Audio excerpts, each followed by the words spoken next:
So we're going to look at Unit 1, where we're just going to look at the major concepts in research, how to identify a research problem and formulate a topic from a case study, how to formulate research objectives and also research questions and hypotheses, and also the ethical principles surrounding research.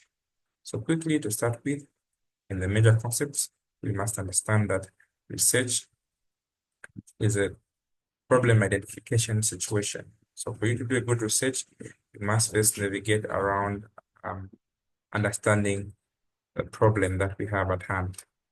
So research is a process that begins with identifying a research problem, which serves as a foundation for the entire study. The problem, we should identify the issue at hand, the gap in knowledge. Here, we want to find what challenge we are facing. It requires an investigation. So the research must be relevant, it must be researchable, it must be clear, it must be specific. So good research comes from good research problems. And characteristics of good research problems that it should have relevance, meaning the problem should align with the field of study you are in, or field of study that you want to undertake. It should also contribute to the knowledge bank. Number two, it must be researchable. Most of the researchers are wide, so this is a good time that we must navigate on the research topics. So it must be researchable. Sometimes problems being investigated not researchable due to time, funding, or expertise. For instance, the effect of the introduction of the new kwacha. Okay, but you can't really measure it because it has just been introduced. All right, the funding, sometimes some researchers are big, trying to find out the impact of what load shedding among SMEs in Zambia. Are you going to manage to do all the SMEs? Better do a case study. In terms of expertise, do you have the relevant expertise to really do that? Clarity and specificity. The problem must be well defined. You must ensure that you have focus and avoid ambiguity. Now, there are steps that you need to follow when you want to formulate a research. These are following steps. Number one, you must start with what? A broad area of interest. A broad area of interest here, you, as a researcher, should identify the general field. Let's say a given concept wants to fill in. So this will give you a picture of interest. Then you narrow it down through literature review on the expert and with expert consultation from us. Refine your topic to a specific area of interest. Number three, you align with theories that are practical. So ensure that your research topic is grounded on what existing theories that will address a practical problem. Then ensure that there's feasibility. So the research should also be realistic and be able to execute within the time that you've been given, within the resources that you have. So this is what we are looking at. Are we together? Now, an example of give is you start with a broad research topic, for instance, impact of technology on productivity. Then you narrow it, impact of IT use and information flow on employee productivity in white collar workplaces. So you have refined it from broad to a narrow perspective. So we go in formulation of research objectives. So research objectives, we say they must always be SMART. By being SMART, we say they should be specific, meaning you simply define what is being studied. It must also be measurable, means you need to quantify to allow the assessment. They must also be achievable, relevant and time bound.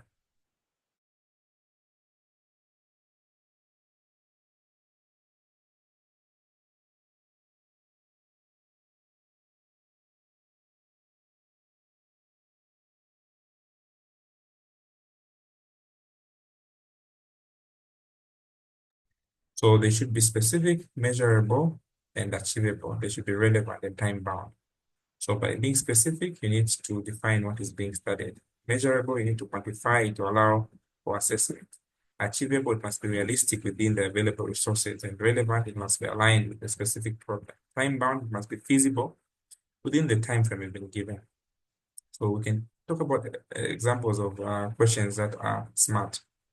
Okay, and an example of research questions and research objectives Research questions are formulated based on the objectives, right? So in that context, we can say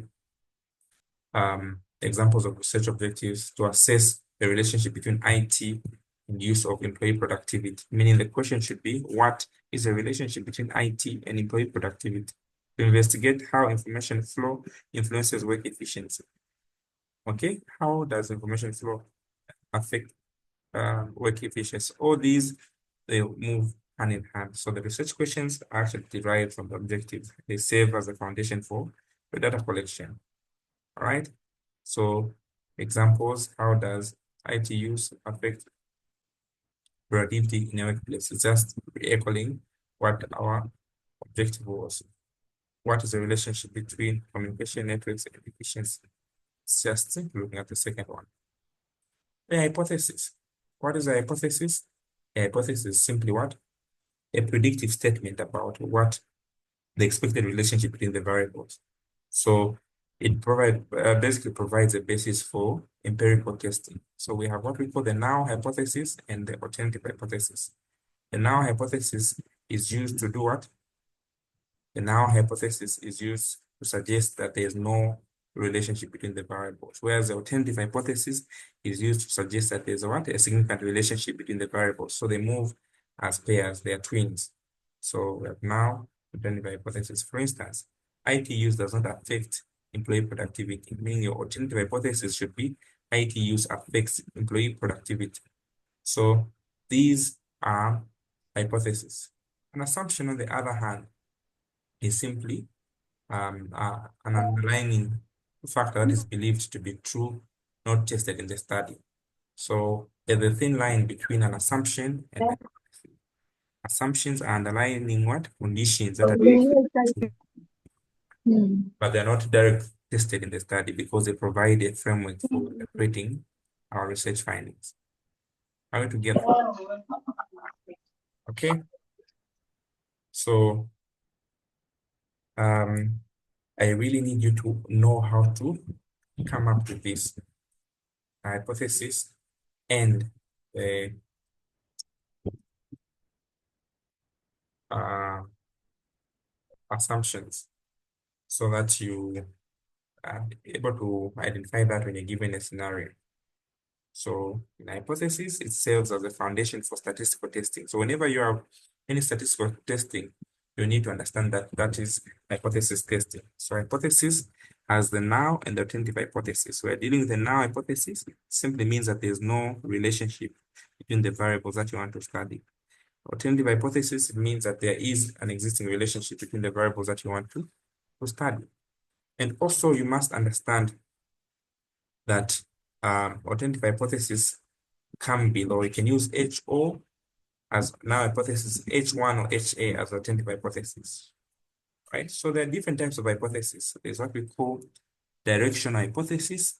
These specify a direction that you expect the relationship to be. For instance, IT increases employee productivity. Non-directional is just silent. It suggests that there's a relationship, but doesn't specify the direction. So you can say IT use has an impact of what? On employee productivity. One is giving you an increase. One is just saying has an impact on. It may be a negative or a positive. So we also have a statistical hypothesis, which is a statement being tested using statistical techniques.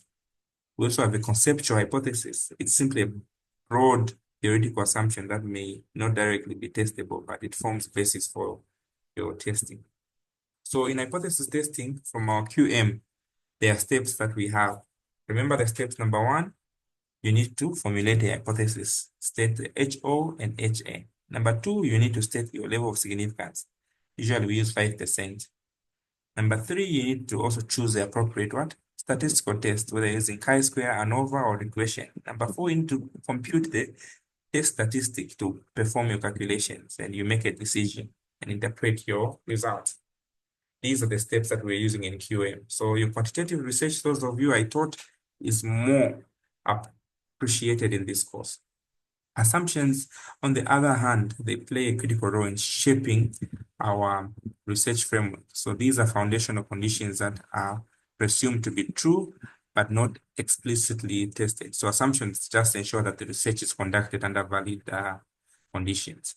So there are common research assumptions that we have, but we don't test them. For instance, participants don't respond honestly.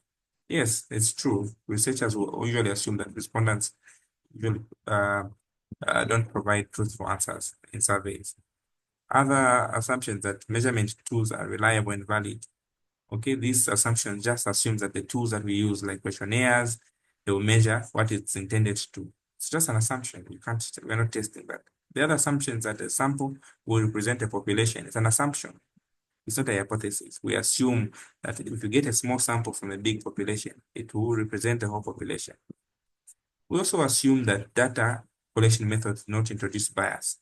Okay, it's just an assumption that variables are measured accurately. Those are assumptions. So why are these important? Assumptions are important because they will provide basis for interpreting without making assumptions, without drawing meaningful conclusions from the findings. They're just assumptions.